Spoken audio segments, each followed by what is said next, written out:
Welcome back to 5-Minute Knives, the channel that'll take a fixed blade over a folder any old day of the week, except Monday. Today, we're going to talk about a knife that was really under my radar, and I knew of this knife, kind of, but I saw a few pictures of it, and it didn't really appeal to me. I don't know why. And then I got it in hand, and my whole opinion changed. As is often in the knife community, we've seen this a million times. Okay, this one was sent in by my buddy Chad. Everybody say thank you to Chad in the comments. What's up, buddy? Thanks for the business. Now, Chad wanted a sheath made for this bad Larry Appleton, and I don't blame him, because the sheath it came with is some Secure-X Pooptacular business here.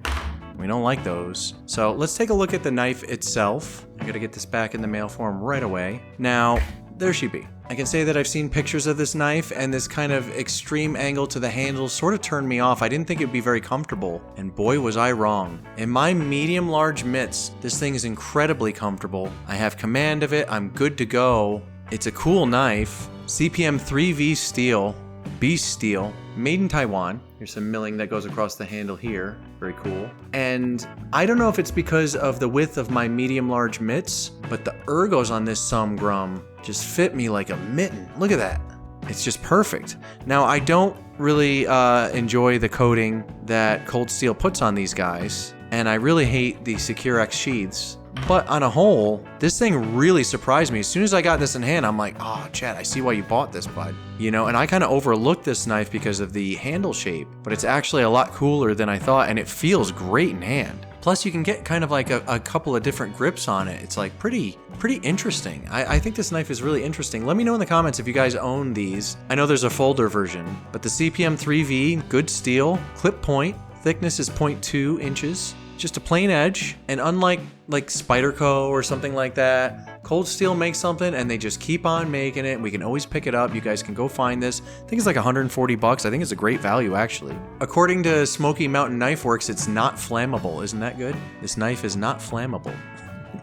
I don't know why they put that. Blade length 5.5 inches, right in that sweet spot. I really like that. This would make a really good knife to put on a tactical vest or something like that. I could really see this. In the reverse grip, it's not bad. It's surprisingly decent. These ergos are really shocking me because it's just kind of like flat scales, but I like it. I like this knife. It's really grown on me. Like throughout the sheath making process, I kept thinking, I like this Grum. It's cool. I got some gunk on it from making the sheath still. And this coating's gonna come off in spots for sure. But yeah, what do you guys think of this knife? I always overlooked it, but I'm really liking it. I think it'd be great for snap cuts, flat grind, high flat grind, 3/4 flat grind. I really like the geometry of the blade a lot. I think this would be incredibly useful. You got a fair amount of belly here. There's a high grind. Not really symmetrical though, but that's kind of like Cold Steel for you. It's close as far as the grind on this particular sample size of one. Nice tip. I really like how the tip is reinforced all the way to the end here. That's cool. It just feels like a beast of a blade. Wants to scrap. Good fighting knife for sure. As far as speed, not a ton of speed to this thing, but the snap cuts are strong. And because of the crook of the handle here, you get a lot of leverage in this motion here. So this would be a devastating weapon, I think. Really badass. And here's the sheath I made him. Way better than Secure-X crap. I upgraded him to green carbon fiber just because I like the knife so much, and I thought, oh, it'd be really cool if I put green carbon fiber on it, OD green. Black backing, just very basic combat loop, green washers. What do you guys think of this? Here's the retention, and because of the flat scales, it's like ideal. Watch this. Perfect. No rattle of any kind. We are good. That's a good looking Grum right there now. So push off the thumb ramp, bud, when you draw, pop, and there she is. You have full command of the knife. You're already in your right grip. I really like this knife, and I'm surprised at how much I like it, but I do. I does like it. Would have been nice to have a sharpening choil here for the price. $140, it's not like too pricey for the 3V steel. I actually think this is a hell of a deal. Fit and finish is decent. Got a little lanyard hole right there. G10 handles are textured and very nicely done. I really like these lines going across too. Kind of breaks it up nice. Super comfy for my hand. Really surprising. This knife really surprised me. I'm shocked. I'm shocked at how much I like it.